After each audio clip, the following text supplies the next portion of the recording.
Para sa nalalapit na BARM parliamentary election sa Setyembre, nagpaalala si COMELEC Chairperson George Erwin Garcia sa publiko na dapat sa balota ibuhos ng mga Pilipino ang kanilang pagnanais na pagbabago.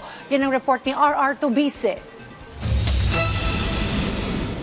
Sa kabila ng mga balakid, tuloy ang paghahanda ng COMELEC para sa kauna-unahang BARM parliamentary election sa September 14. Ayon kay COMELEC Chair George Erwin Garcia, wala makakapigil sa halalan, maliban na lang kung may utos ang Korte Suprema o bagong batas. Git ni Garcia, dapat maisagawa ang halalan dahil bahagi ito ng peace process sa Bangsamoro.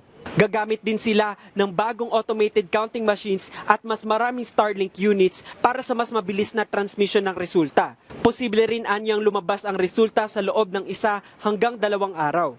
Sa isyu naman ng impeachment, sinabi ni Garcia na ayaw ng COMELEC na masangkot sa anumang political process. Para sa 2028 elections, tinutukan na rin ng COMELEC ang mas maagang filing of candidacy para mas mapabilis ang resolusyon ng mga kaso.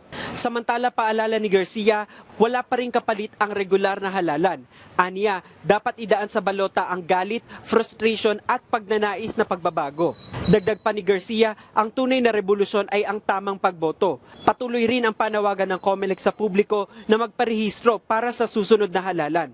RR Tubise para sa Pambansang TV sa Bagong Pilipinas.